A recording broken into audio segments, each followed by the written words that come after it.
خاوتي غداتي اهلا وسهلا مرحبا بكم يا جماعه الخير صباح الخير عليكم bonjour tout le monde azul fillaoun والسلام عليكم j'espère que vous allez bien j'espère que vous vous portez bien je n'aime pas le dire je n'aime pas me vanter je n'aime pas mettre en exergue notre travail je préfère laisser cette appréciation aux autres à nos lectrices nos lecteurs à nos auditrices auditeurs à nos téléspectatrices téléspectateurs mais force est de constater que lorsque nous faisons le constat, et que 3 ans, 4 ans plus tard, le régime algérien confirme ce constat tardivement, nous donne raison mais ne veut pas le reconnaître, et au final, ce que nous avions dit était vrai, mais on nous colle des accusations, des condamnations, des jugements qui n'ont aucun sens. Je vais vous parler encore de l'affaire Sonatrach. Abdelmajid Tebboune, le président de la République, a décidé de limoger les 8 vice-présidents, je dis bien les 8 vice-présidents qui étaient en fonction à Sonatrach depuis février 2020. Pour la plupart d'entre eux, c'était l'équipe de l'ancien PDG Tawfiq Hakkar qui a été entièrement, je dis bien entièrement, chassée. C'est un changement radical. Il n'a pas gardé 3 ou la 4 ou la galbala que je vais attendre. Les 8 ont été limogés. C'est une décision qui était attendue, mais on pensait, selon plusieurs sources, qu'au moins 3 ou la 4 vont être gardés, que mes rohouchga. Et ben, haïlik, Ejma. Haïlik. Toute l'équipe de, comment il s'appelle, le PDG de Sonatrach a été limogé et démis de ses fonctions. La décision a été publiée dans la dernière édition du journal officiel du 5 novembre 2023. يعني انا مانيش نكذب عليكم راهي في journal officiel ماني نزيد عليكم ما والو c'était pas parce que le président فهموا مليح Sonatrach c'est une institution sensible فهموا مليح c'est une institution très sensible. Le PDG est nommé par décret présidentiel et les vice-présidents. Sonatrach, elle a un PDG, elle a 10 vice-présidents. Parce que c'est un groupe qui regroupe plusieurs dizaines de filiales. Sonatrach, c'est plus de 150 filiales, c'est presque 200 000 employés, voire plus si on compte les emplois indirects de certaines filiales, parce que Sonatrach a des filiales. C'est un immense groupe, c'est un véritable État au sein de l'État. Du coup, il y a le PDG, il y a les vice-présidents. Il y a des vice-présidents qui sont chargés de plusieurs activités. On appelle ça, les départements de Sonatrach, on les appelle des activités. Donc, Abdelmajid Tebboune n'a pas gardé un seul. ماشي واحد ماشي زوج ولا un seul, même pas un vice-président واحد, il n'a pas gardé. C'est dans le journal officiel, vous pouvez aller le consulter, mettre le blizedna alaykum. Il n'a pas gardé un bonhomme. Je dis bien, il n'a pas gardé un bonhomme de l'équipe de Tawfiq Hakkar. C'est le décret présidentiel du 19 octobre 2023 qui a été publié dans le journal officiel du 5 novembre 2023. Alors, de quoi il s'agit? Les personnes qui ont été limogées, c'est Amin Malaika, qui était vice-président chargé de l'activité transport des hydrocarbures par canalisation. Mohamed Slimani, qui était vice-président chargé d'activité exploration et production. Nasraddin Fettouhi, qui était le vice-président chargé de l'activité de liquéfaction du gaz naturel et séparation. Batouche Boutouba, qui était vice-président Sonatrach chargé de l'activité raffinage et pétrochimie. Fatih Hanfah, qui était vice-présidente chargée de l'activité commercialisation des hydrocarbures. Majid Ben Arab, qui était responsable des finances, le directeur financier du groupe Sonatrach, mais il avait comme titre vice-président. Fatih Arabi, vice-président chargé du business, développement et marketing. Ou Rachid Zardani, vice-président chargé de la stratégie, de la planification et d'économie. هادو كاع باي باي ما خلى حتى واحد. 8 vice-présidents. Sonatrach a, comme chaque département, il a un vice-président et le tout est relié à un PDG. Ensuite, il y a un conseil d'administration, il y a une assemblée générale. Dans cette assemblée générale, la présidence, elle est représentée, le ministère des Finances est représenté, le ministère de l'Énergie, la Banque d'Algérie, la Direction générale des impôts, etc. C'est une année, Sonatrach, son fonctionnement, on en a déjà parlé 1000 fois, puis Algérie part. C'est un véritable, c'est le cœur battant de l'État. C'est le cœur battant de l'État. Donc, toutes les institutions les plus sensibles de l'État sont représentées ou ont un droit de regard sur Sonatrach. Mais le PDG, il a une marge de manœuvre énorme. Il a carte blanche généralement. Et son influence, elle est beaucoup plus importante que celle d'un ministre, des fois même que celle d'un premier ministre.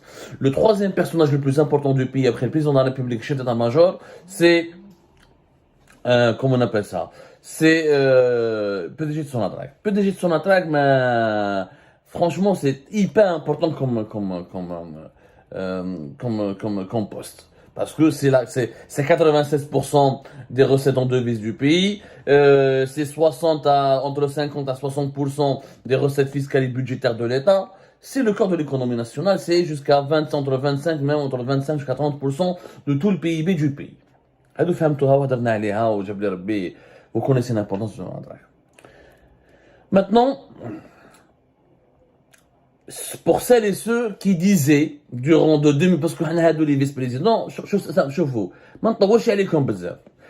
امين ملايكه قهواجي كان يسبي في اللاتاي حاكم روحوا شوفوا ce qu'on disait sur son secteur, le transport par canalisation, qui est un secteur stratégique.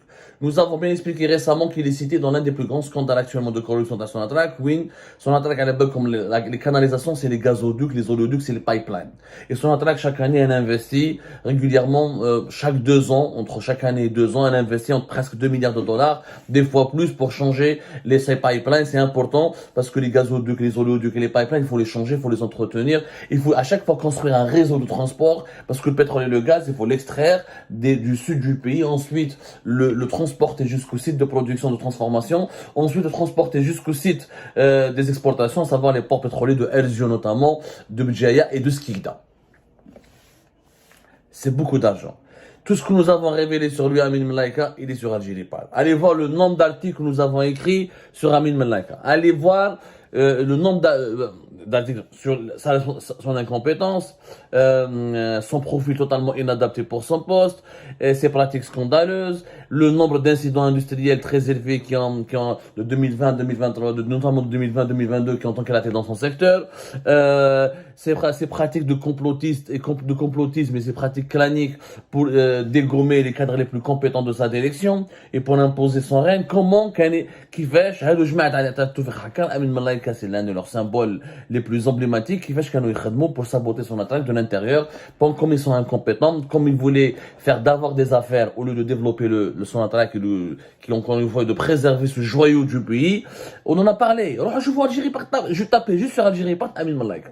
Tapez juste sur Algérie Part, comment elle s'appelle, Fatiha Nefar, et comment elle était incompétente, comment elle savait pas gérer la commercialisation, négocier les contrats les plus importants de vente de nos hydrocarbures, comment elle a été parrainée par des responsables puissants du régime, comment son profil était inadapté, et pourquoi Toufiq Hakka l'a choisi, parce que justement, elle était incompétente et qu'il pouvait lui imposer son agenda, ses intérêts, sans qu'il rencontre la moindre des résistances. Et comment il était le cœur et le cerveau du clan Hakkar et son attaque et comment il était utilisé pour torpiller et bousiller la carrière de tous les autres dirigeants les plus intègres et les plus compétents de son attaque, parce que Hakkar et son clan puissent imposer une mainmise totale ou une emprise totale sur le groupe. Tout cela, nous l'avons dit. Sur le raffinage, on a expliqué les problèmes. Le transport, la planification, on a expliqué les problèmes. Le secteur de la commercialisation, on a expliqué les problèmes. Tout est sur le site Algérie Part. Les juges, les enquêteurs avaient de la matière pendant ces 3 dernières années. Nous avons rapporté tout ce qui est petit, tout ce qui est grand, tout ce qui est moyen, dans les anomalies, dans les dysfonctionnements sur la travail. Aujourd'hui, ils les ont limogés. Donc, qui avait raison? Alors, moi, je de cette émission pour vous dire que, pour me targuer, pour me vanter, c'est pour vous dire, chauffe la cécité, l'aveuglement du régime algérien. Il a la vérité devant lui. Ça fait 3 ans ils auraient pu mener des enquêtes à l'époque. Ils auraient pu procéder à des vérifications. Ça leur coûtait rien. C'est pas parce que ça leur coûtait rien. Non, on cherche pas la gloire. Nous, on se bat pas pour la gloire. Moi, la gloire personnelle ne m'intéresse pas. Moi, ce qui m'intéresse, c'est l'intérêt général de mon pays. Ce qui m'intéresse, c'est le développement de mon pays. Ce qui m'intéresse, c'est que mon pays puisse se relever, se construire et pourquoi pas s'enrichir. Je rappelle pendant ces 3 ans, l'équipe Tahkar, alors, en 2022, on a exporté beaucoup moins de gaz. La production du pétrole et du gaz, elle stagne ou elle diminue. Et nous avons sorti des chiffres à maintes reprises. Je vous les émissions d'Algérie Part, sur notre chaîne YouTube, je vous les articles. يعني ما avec des chiffres à l'appui وهدرناها يعني هدرناها plusieurs fois يعني ما تقوليش باللي ما كذبنا ولا de 2020 de 2022 2023 on a fait le bilan on a sorti les chiffres هدرنا كلش. Aucun projet important n'a été lancé. Aucun projet important. La raffinerie de Hassim Saoud, bloquée. Des milliers d'emplois qui auraient pu être créés le sud, les chômage qui bat son plein, elle a été bloquée alors qu'elle devait être lancée avant le Hirak depuis 2019 et qu'elle devait être relancée en 2021. Makash. Le projet gazier d'Askigda, bloqué jusqu'à 2023. Ensuite, ils l'ont donné à une société indienne dans des conditions très troublantes et le projet a été finalement bloqué parce que la passation de ce marché, la manière dont il a été élaboré ce marché, le projet le polypropylène à Total qui devait démarrer avant le Hirak et qui devait être relancé à partir de 2021-2022 bloqué, au Total a été bloqué ou les Italiens aînés le projet même cherche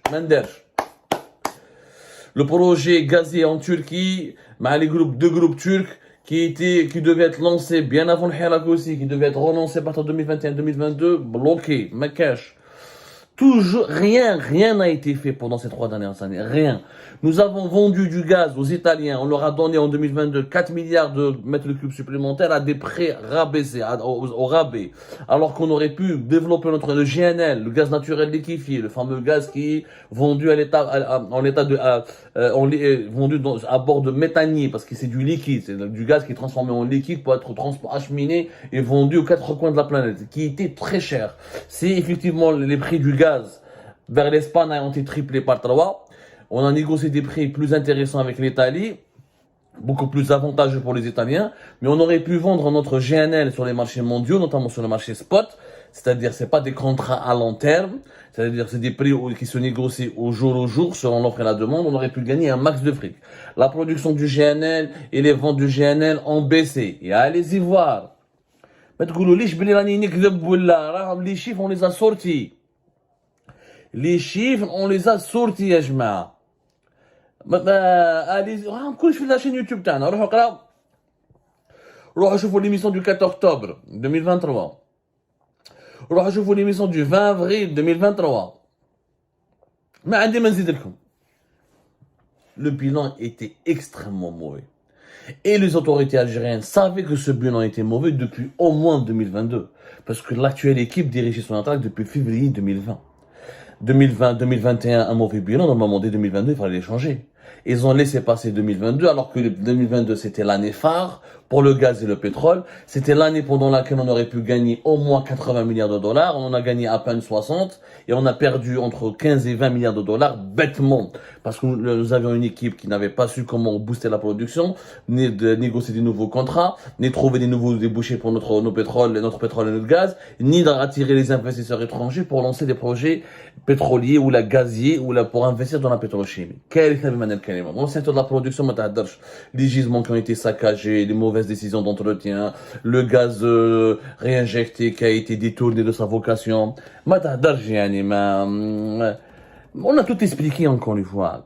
طبلنا وعيطنا كارثة بمعنى الكلمة والله كارثة بمعنى الكلمة. Je sais pas quoi vous dire يا جماعة. Je ne sais pas quoi vous dire de plus si ce n'est que ce que nous avions, les erreurs qui ont été commises, le lourd héritage laissé par cette équipe de Tawfiq Hakkar va porter encore une fois préjudice pour son attaque. Parce que l'année 2023, là, les prix sont en baisse. Le baril n'est pas comme celui en 2022. Le gaz n'est pas comme celui, c'est pas le même prix qu'en 2022. Il n'y a pas eu d'investissement important. Donc, il n'y a pas eu d'investisseurs étrangers qui ont manifesté leur intérêt. L'investissement dans le domaine du pétrole et du gaz est en baisse, alors qu'il faut des dizaines de milliards de dollars pour continuer pour trouver de nouveaux champs, de mettre en production de nouvelles réserves, de nouveaux gisements. L'héritage de cette équipe va marquer son entrée jusqu'à 2025.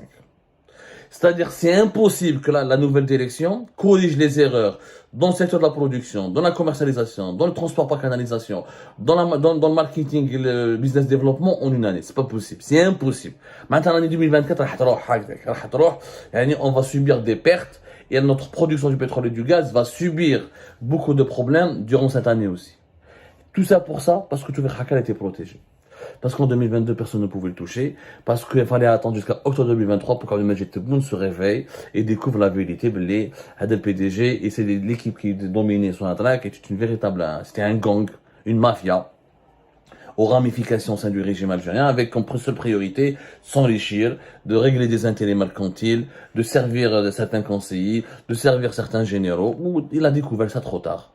Trop tard, maintenant c'est trop tard. On pourra rien faire. 2024, on pourra pas corriger le tir. Il faudra attendre au moins 2025 parce que d'abord maintenant, il faut remplacer les vice-présidents. Il faudra nommer de nouveaux vice-présidents. Il faut se mettre d'accord, trouver les bons profils.